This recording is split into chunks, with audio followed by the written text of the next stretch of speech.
listening to 3 Quirks and a Turk at 89.3 FM. This is my station. Action. It's just insane and I love it. Entertainment. Hey guys, it's Selena Gomez. Hey, this is Ed Sheeran. Hey guys, it's Taylor Swift. Entrepreneurs. You need to learn this business, and this is the time to do it. And empowerment. Become an insider.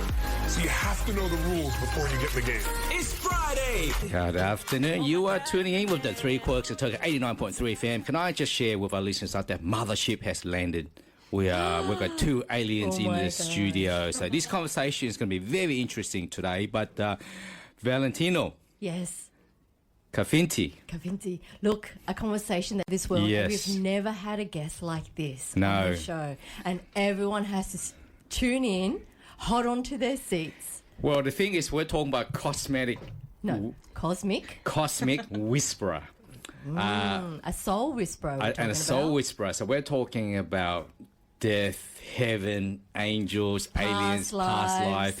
Everything in this big topic. And here I am thinking it's a Friday afternoon. I'm going to shake my booty. I'm going to have a few drinks and shandy, but we're going to talk about mysterious stuff, right? Right, mystic and ancient history. But you know what? I'm up to that. I'm up to that. I'm ready to rock and roll. But before we do that, let's a big shout out to Shani Taylor, the global coach. She's actually won the awards again 2 years in a row. That's you know. Right. I've seen her on the global stage dancing and wiggling her bum out there with pride. So well done, Shani Taylor. We have to bring her back in as well. Yes, so happy for her. Yes. Now we have in the studio Samridhi Purohit. Yeah, was that close? Sam? Not at all. Maybe it was light language you were speaking. Yes. Paroti is actually Paroti is easier than you're right. Than Samridhi. Paroti is easier. It sounds delicious. It sounds like food. It sounds delicious. So, did your parents name you after some sort of food or something there? I wish. No. How's your week been? It's been fabulous. Been fabulous? And I've been thinking about coming here all week, so really, really excited to come and share and talk about motherships and aliens and past lives. I love that.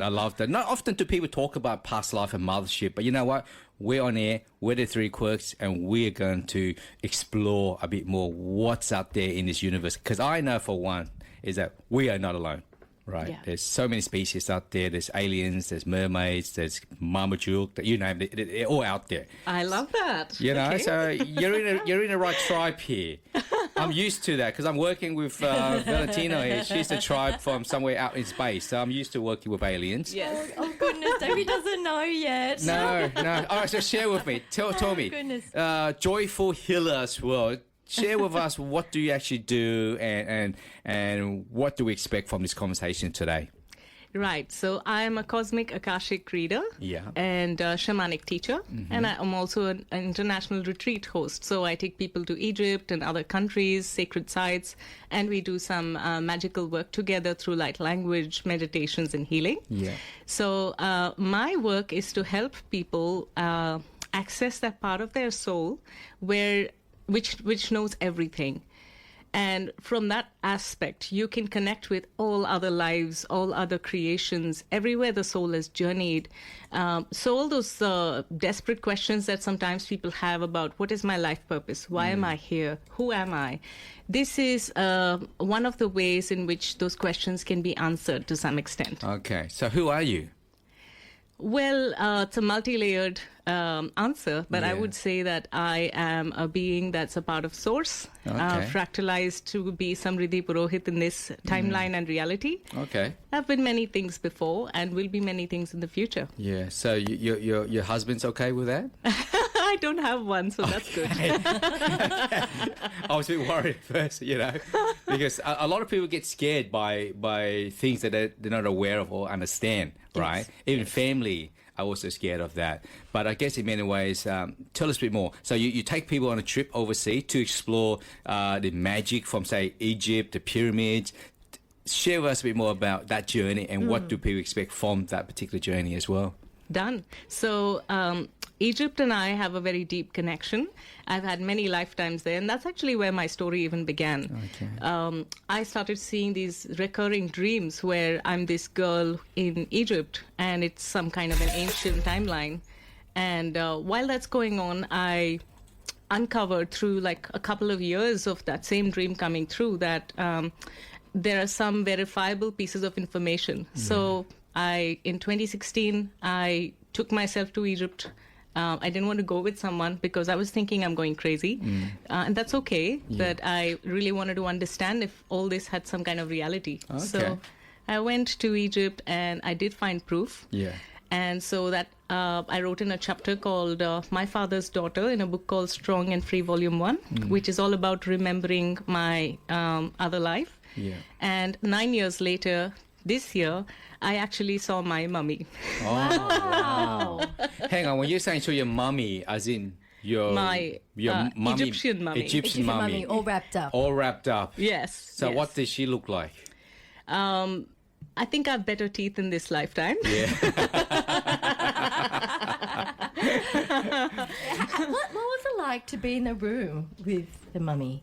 It was, I didn't expect it to be anything because I'm really fully embodied in this lifetime and I know that it's here. So that was also a part of my retreat. Yeah. I won't go to the same place again, but this group of people that gravitated to coming with me, they were all there. They were all holding space for me. Wow. And I saw myself, or I saw that version or that empty shell, and it was very strange. First, I just felt like, okay, it's just a thing to see. But afterwards, I just kind of started getting an overwhelming feeling. Yeah. And I just felt like I was seeing through those eyes, and I'm seeing through these eyes now. Wow. And it was very strange. Like I've just changed apartments. Yeah, but do you go into a trance mode to get yourself into that spiritual realm? How does it work? How can one tap into the spiritual world? Because I do know the spiritual world exists. Do Yes. you have to do chanting, or do you have to do something to be able to I guess open yourself up into that third world? That's such a good question. I have been practicing. I used to meditate a lot while these gifts were coming up for me. But now it comes just as a remembrance. So I don't go walking around tuning into other people's lifetimes anymore. Thank God for that. Mine's on that crash shot at the moment. Yeah, it's a bit too invasive. Yes, so yes. when I understood this is what was happening, I Right. started to put some boundaries, energetic boundaries in place that I only tune in when other people request for it and Okay. other people give permission. But for myself, I don't really need to meditate. I just get it. I Yes. just get a knowing, like a clear sentience. But I know that many people meditate and visualize and they see a vision. Sometimes visions work for me. And when I'm helping others, when I'm working with others, I work mainly through clairaudience and clair vision. But it can also be an inner knowing that this is happening and this is true. Like, oh, I'm seeing this person and this person is incarnated as your father in this lifetime. Wow. Yeah. So can you talk to dead people, or can you see dead people? Not in the way that mediums do. Yeah.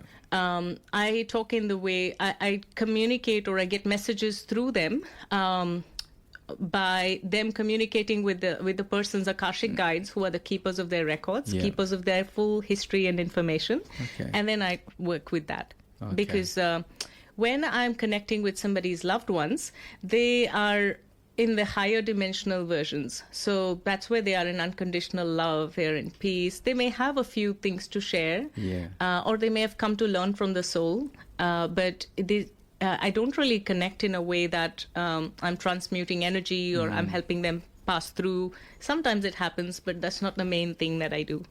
So when people come and approach you and they sit down and go, okay, what is a common question that they normally ask you before you start your Akashic reading? Just the same question I was asked here. Okay. Where do I come from? Okay. Who am I and where do I come from? Really? That's the main question. That's the main Isn't question. that interesting? It's knowing that we are more than just being human. Yes. You know, it's understanding that we come from source. Yeah. Which is what you said. Is there anything through the journey let's go back to when you started, when these visions or the thoughts that come through, were you scared? Did you decide, I don't want to hear this, or did you just allow yourself to just open up and allow the messages come through? I think you're intuitively answering for me because, yes, I resisted it a lot. I was like, I don't want this. Please take this back because I'm just so uncomfortable. Because it's 2012, 2013. I go and order a coffee at a cafe. And the person who's coming to serve me, I'm able to see all their timelines, past, present, future, multiple realities. And then they say, 2 sugars? And I'm like, yes, 2 sugars, please. back to ground zero here. Yeah. So it was very disorienting for me. Yeah. And then I prayed and asked for it to just completely get shut off. So for a year, I didn't see anything. Right. And then I was like, okay, I think I can handle it now. And then it just started, like the light bulb came out, and then I was able to see things again. Wow. Okay, let's take a break and then we'll come back. It's an interesting topic because over years a lot of people actually talk about this and they turn their talent into a business as well. But for now, tell us a bit more, Pariti. This is a talent that not everyone have, and what are you doing with this good talent of yours? Are you using it for good or are you using it for bad? Hopefully for good. For good. Yeah. Many people come and ask questions about their relationship. Some people have come and ask about guidance for their career, life path.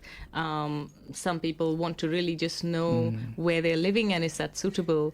So it could be any of those areas which help them, hopefully. So your talent, is it very similar to being a clairvoyant or is it totally different? So clairvoyance is definitely one of the skills I use. Okay. I would say that my gift that I've been given comes from being able to see a soul's full story, their full library, and all the books in their library. And, let's say each book was a lifetime. Yeah. Then all the lifetimes, not just on Earth, but all across in our Milky Way galaxy. Sometimes we go in other galaxies, universes, and some realms that I'm still developing and understanding for. Okay.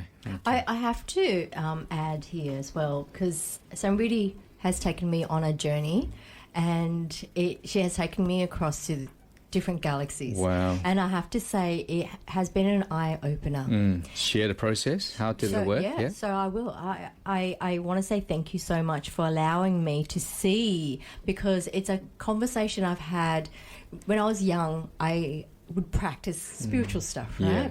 And I had questions, and then I would blur it out and ignore it because it's a side where it's taboo to talk about years ago as a young child, and I always thought I'm the old one out.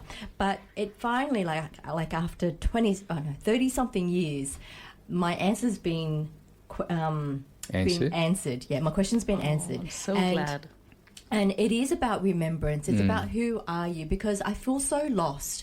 And what is my voice? Where do I actually belong? Because I did my DNA test. Yeah. Apparently, my brother has 1% Amazonian. 1%.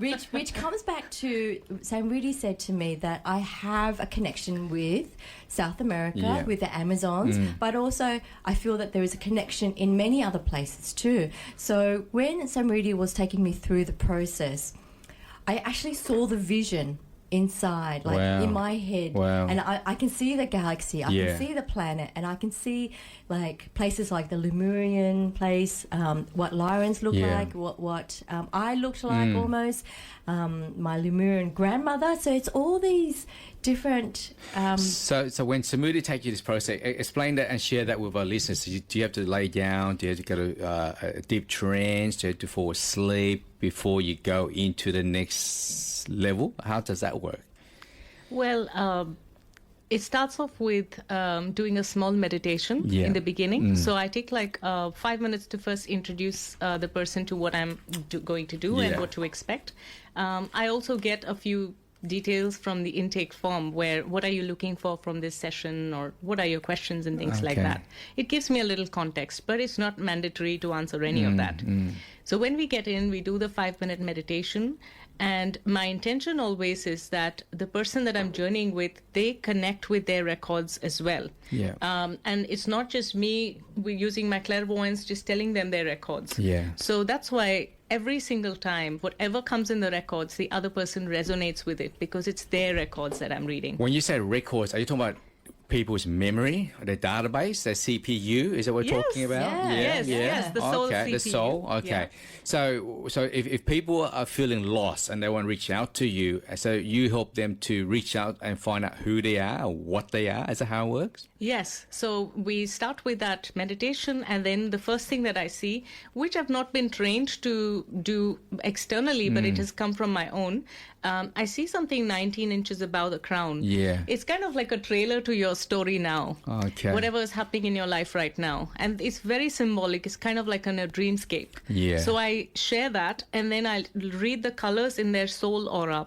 There are many layers to auras. Yes. So the first layer is, your emotions, your moods. I had a bad day, I'll have certain colors that represent that, or good day that'll be represented. If I'm teaching something, it'll have a little bit of blue, things like that. Okay. But when I go deeper, it's kind of the colors are so specific and clear to me.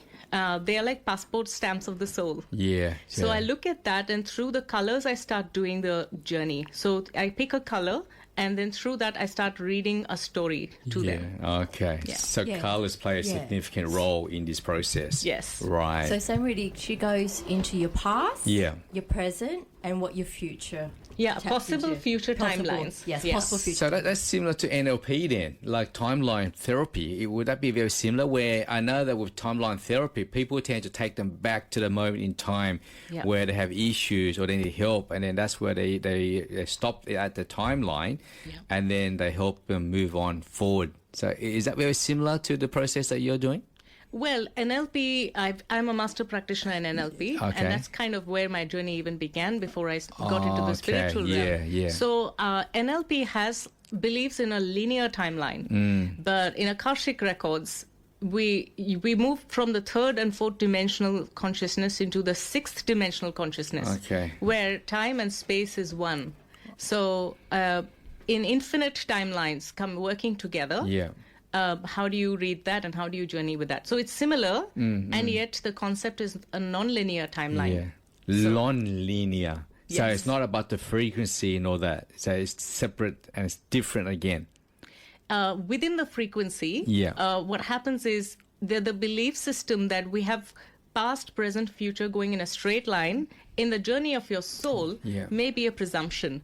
So I know this is a little bit complex, and not all my clients get it. Yeah. But the way I see the records, all times in their soul are happening at the same time. That's why I'm able to pick those stories and say, this is what I'm seeing, this is what I'm seeing. You're doing this here, you're doing that here, you're like this here. So it's timelines, but non-linear. Okay. That's complicated for a lot of people.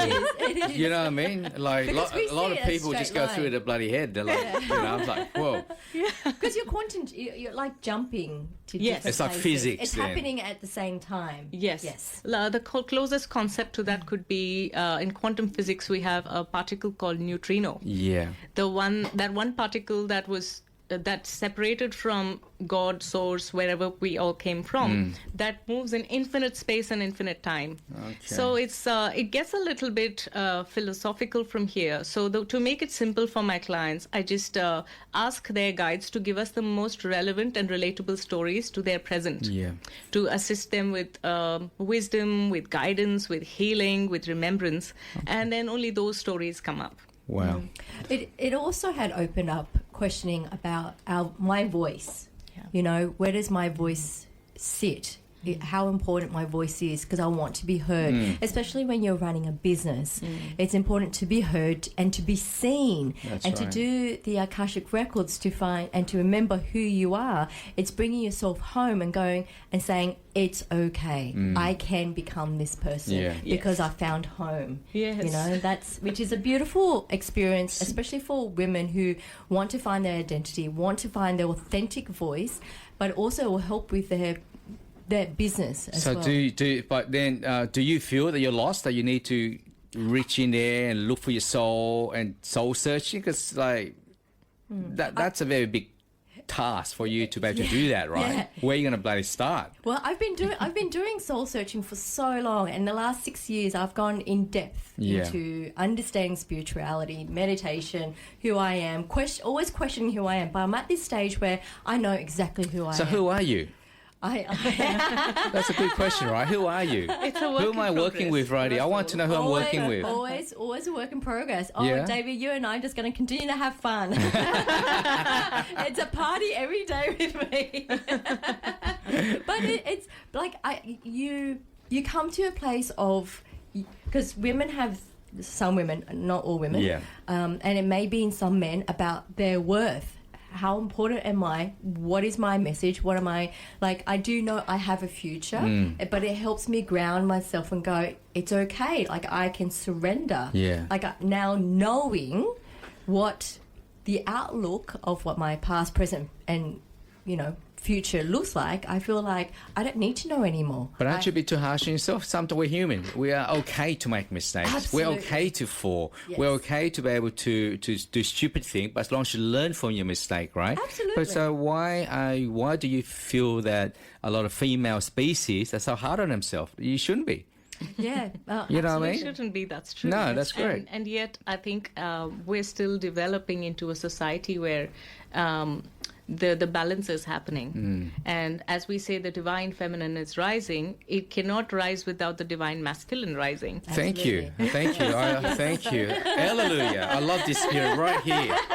This spirit believes in equal opportunity. I love that. Absolutely. You know what I mean? Absolutely. There's It's a about the yin balance. and there's a yang. You can't just have yin and no yang. Unfortunately, that's the universe, right? You've got to have both to balance it out. So tell me something, though. Now, if someone dies, right, this is a conversation a lot of people talk over years. When someone dies, what happens to the soul? Do their soul go into a cupboard, or they go up in the spiritual world, or they go into the library? Tell us a bit about that journey, because I think a lot of people would like to know that if they die, where does the soul go, and what's the process if the loved one wants to reach out to them? Yeah, wonderful. So I'm going to bring a story that I might tear up a little bit when I think about this. A very Nathan, dear... can you take a tissue, please, just Tissue in case? papers? Yeah. No, it's fine. That's all I'll right. use my sleeve. All right. So one of my friends, she has been a carer for her mother. Okay. And her mother was now being sent to hospice.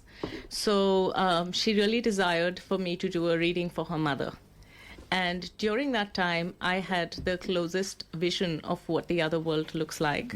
Although the way I see it is completely, I don't see the transition part. I see here and the other side. Yes. So it really helped me be able to see and witness with her. She passed a month after that, but she passed with much more peace and awareness. Yeah. She shared of who she is. Okay. So during that time when she transitioned, or when she was preparing herself for the transition, depending on whatever our mind makeup or mind construct is of what is life after death. Yeah. It becomes a metaphor for them to manifest in a certain kind of a video game reality, let's say. Yes. So whatever you're thinking, you're holographically creating that reality. So that's why some people truly see heaven and hell based on their religion and culture. Some people actually see nothing. Some people see a lab. Some people see a cave. So that is a very more, I would use a technical word here, a morphogenic field, the field that is changing based on your mind and the way you imagine and you have in your belief system. Yeah. Once you pass through that phase, I've always seen, and in her case, I saw her guidance system, a group of souls that are always there to take care of the soul. Right. They come and they took her to so there's a star system in our galaxy called Arcturus. And Arcturus is, in the galactic records, I see a place for healing of the soul and the place for holding the soul between lives. So they go there, they go in a healing chamber, very similar to a Lemurian healing pod on our planet. So it's like a chamber where people go in. It's kind of like a casket, but it's more like a pod. So the soul goes into that experience and is given like one department passes it on to another. That's how I see it. Okay. And not the only way, but the first thing that happens is in Arcturus star system, the souls go through a healing and recovery process. Then they go into a kind of life review process. And then the next stage after that is choosing the next stage of your next life. Yeah. What do you want to be there? Okay. So that's one of the interpretations, and that's how my soul interprets life. So heaven and hell is pretty much in your imagination of that particular person, right? Okay, that's interesting. Because I want to bring our guest here, Nathan Bates, and this conversation will actually lead him into telling us about his story. Because I know Nathan for a while, and a few years ago he had an accident, and I think he nearly died from that accident, right? So his whole body got smashed, everything. So he nearly died from that. So Nathan, welcome to the Three Quirks Turk, buddy. How you doing? I'm good, mate. Yourself? Welcome Thanks to for having Sydney me again. No, thank you. I know that you've been moving to Queensland, but Queensland sucks, so you're back in Sydney with us. I love that. Welcome back. Welcome back to Sydney. Till Tuesday. Now, tell me something though, Nathan. Like, you share your experience over the years that you were in a motor vehicle accident, right? Yeah. What I want to do now is that take us into the process when the accident happened. You nearly died in the car. What did you see? What did you feel? Well, it's actually pretty boring as opposed to your story and what you do. I felt nothing, did nothing, reacted nothing. Literally just accepted it. Like, I look back on it like I knew that was meant to be that way. Yeah. It just completely accepted. Like, blank look, held onto the steering wheel, boom, hit, landed, skidded, and just emotionless. Yeah. So share with us the process after the crash. Did you feel anything, or were you just unconscious? What happened after that? I was literally conscious the whole time. Oh, unconscious the whole time. Wow. Walked away from it. Yeah. Literally, the policeman that rocked up, as soon as he turned up, he thought I'd already been taken away. He's like, he went white as a ghost when I said, "No, hi mate, no, I'm over here." Okay. Wow. He's like, in the 30 years I've been here, I've never seen that. Okay. It's either body extraction Right. or taken away to the morgue, because he'd literally never seen that on the highway. Okay. Wow. So you're conscious through this. Totally. whole- I okay. climbed out the passenger side. Oh, right. That it was on an angle. It was all messed up. Climbed out, stood down. I'm like, I should get my phone. Take some videos. So- Photos. Very Good. So I walked Oh, back up that's to the right. car. You're nearly dead, but you got to make sure you get your phone and take some photos. Oh, and then it That's very dispelled. important. There's the spirits. There's the spirits. Yeah, that's so important, right? But no, literally just to document it. So that's Okay. the first thing that went through my head. Get your phone, do some videos. Okay. You didn't see heaven and hell. No, I told you it was boring. Okay. Yeah. So obviously, it's interesting because a lot of people you speak to, like you're right, a lot of people actually wrote a book about near-death experience. Absolutely. Yeah. And there was a few cases that I read over the years, and one of them was that when they actually go into the brass eye, similar to where you're saying, where they die, a lot of people say that when they die, and some of them actually came back. So, and then they interviewed them and they asked them, "What did you see?" And they said that they see their spirit out of their body, and their spirit was standing next to the body, looking down at them. So they were saying that definitely when you die, your body's completely dead, but your spirit actually comes out and go to another dimension. And for some reason, one or two of these person they were speaking to, it didn't go. It was like saying, it's not your time, so go back. And when they wake up, they still remember the whole process what happened. So they wrote a book about it. So it's very intriguing to see how it works out, because a lot of people are saying we're here on Earth as a guinea pigs. We're only here for a short time. We're here to learn something, then we move on to another journey, another destination. So we are touching the topic right here. A lot of people really wanting to know. So just thank you so much for sharing that with us. But in terms of Nathan's case, I guess you didn't believe in death, you didn't believe in hell, you didn't believe in God, or what did you believe in back then, mate? Do you believe in anything at all? Yeah, absolutely. These are all your words, by the way. You're putting them in my mouth right now. I definitely believe in something, even more so now, afterwards. Okay. It's the reason I wear this. The cross there. I actually bought this for a photo shoot 2 days beforehand, and I was wearing it during the crash. And now that I look back on it, it literally... hence why I just accepted it. I knew that was the way. That's part of my journey. Yeah. Let's do it. Don't kill me, please. But Wow. no. So Wow. You've been given a second chance. And it's your faith. Yeah, so I'm here You for a had faith reason. with- So with what you were wearing, and it was anchoring you to life, maybe. yeah, big time. Actually, only you would know. Yes. Yeah, I totally agree with that. Yeah. So, Samridhi, what about ghosts, a spirit, right? You believe in that? Yes. Yes. Okay. There are souls that are wrapped in a human body. Yeah. And then there are souls that are not. So Okay. Davey's a ghost. I always wonder why I'm so special, you know? But you're wrapped in a human body. So Yeah, that's I guess right. this aspect of yourself is not a ghost. Correct, that's right. Generally, with ghosts that are living here on Earth, are they stuck? I mean, like people say that they are stuck, that no one's happy to have healed them to allow them to be lifted up into the ethereal plane. Yes, actually, very interesting, and a transition from that previous question where we spoke about where do souls go after death. Some souls that have some work to do, like they may have had a last desire, or there's something that is keeping them interested in this realm. They may not let go and transition into the realm of healing and soul reflection and planning their next life if they want a next life. So those souls, for a very long period of time, and this is slightly going into controversy theories, conspiracy theories. Oh, we love it. No, So, share, please share. Almost like during, I think even about 100 years ago, I see that there was kind of like a mesh on our planet. This mesh was artificially created by some souls, and I don't want to believe all, but there were some souls that were really powerful that wanted us to not go anywhere. We just keep releasing ourselves from our body and then bounce back in, go and bounce back in.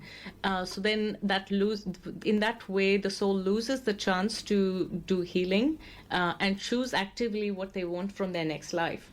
And many souls don't want to come back because they don't know, they are feeling lost. They want somebody to help with their healing. They want to reflect on it. So then they choose not to come back in a body, and then they stay dismembered for a long time until their loved ones pray for them, or they've gone through their own healing through eternity of time to transition in the other realms. Yeah. Wow, that's deep, Nathan. That's very deep there, man. Like, do you believe, right? And this is interesting, Nathan. Do you believe that sometimes a lot of old people, right? People live in aged care and all that, right? And if one of their partners die, okay, they actually will mentally kind of like they follow them as well. And I hear so many cases of that. Yeah. I'll show you some signs. Correct. Yeah, and they show some sign, and all of a sudden they just shut the brain down and they die within a week or month later. So your thoughts on that? Do you believe that could happen? Like, do you believe that we humans are that strong and powerful enough that we could actually end a life like that? I definitely agree that people feed off energy. Yeah. So I 100% feed off energy even more so after the crash. Now I tap into it. And if you're with somebody constantly, I can imagine you are bound by that energy. Yeah. You're moving forward, and it's giving you motivation through that combined energy. And if that one of them goes, then you're left mentally and physically drained, I think, to a point. And you kind of... Correct. Yeah. Correct. But from talking about death and the spirit there, I like to bring Nathan's story into it, is that from that major accident, you've done so many operations, you went through physio, you worked through all the hard time, and then now you're actually doing NRL, working with the NRL. No, so all that hard work there's still a couple more surgeries to go potentially, but...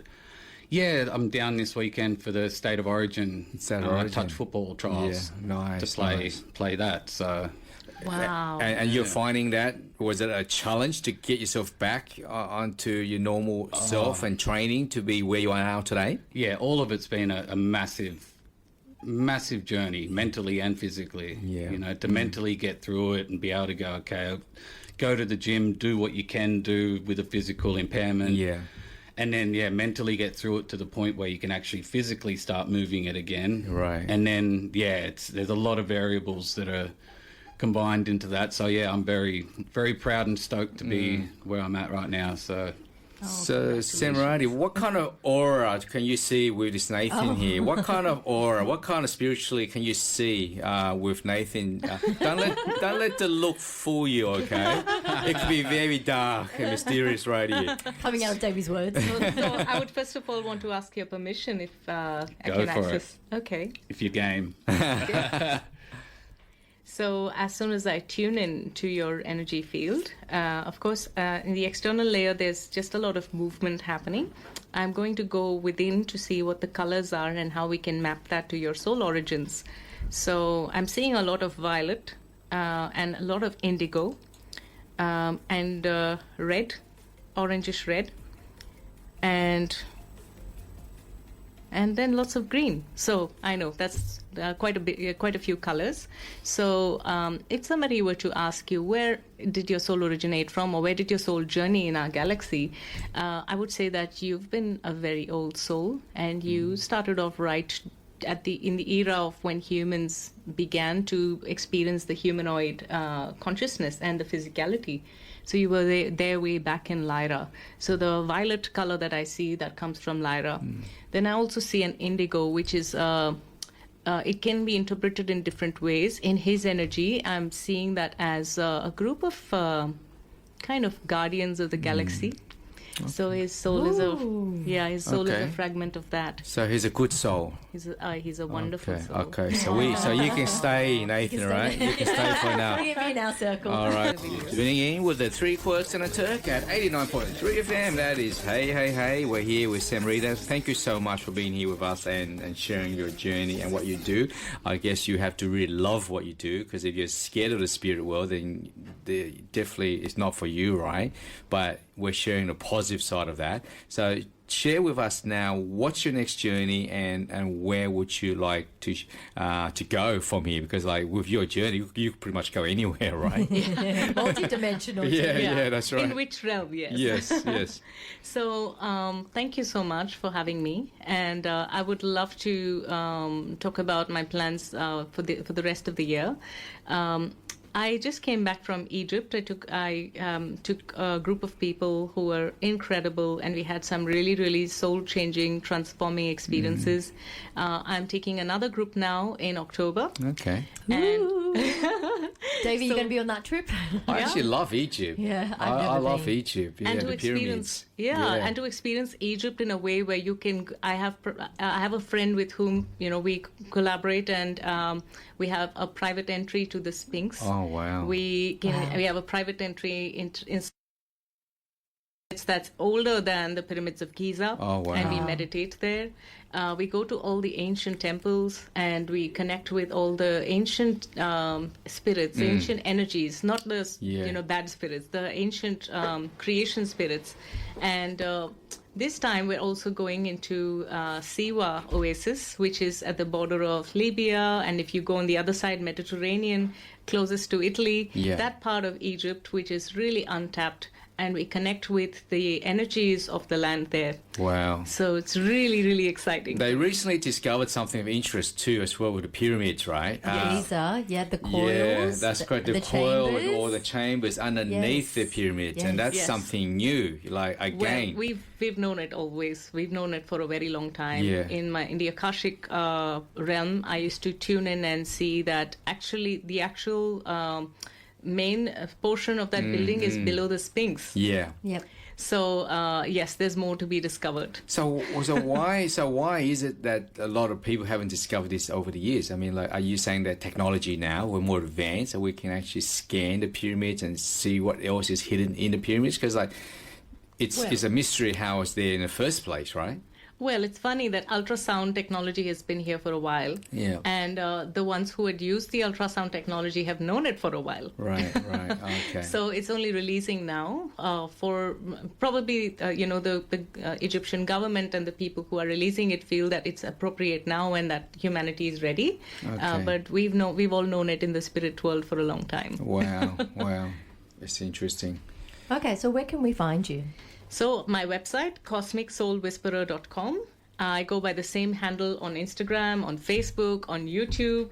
And it also has my WhatsApp numbers. So, you can connect with me through so many ways. And my email address is Samridhi, SAMRIDHI, @cosmicsoulwhisperer.com. Thank you. And Nathan, what about you? What's next for you?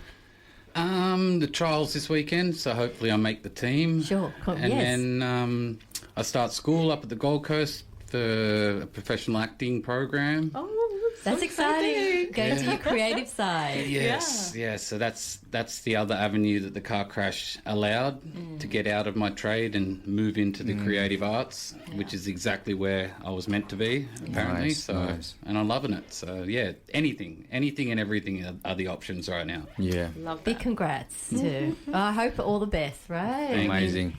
And come back on the show with us Absolutely. and share what's happening with your life. For sure. Samridhi, thank you so much. Oh, it's been such a pleasure. It's a cosmic transmission Yes, this afternoon. it's a hasn't cosmetic it? experience. I feel my body just vibrating, you know. Okay. It's like I Having feel an out of body experience. out of body experience That's one of grounding these now, days. Davey. So now there's aliens, there's mermaids, and now there's cosmic My God, healer. we can talk forever and ever because we didn't even touch base about shamanic, but next time, right? Next time. Yes. Next time.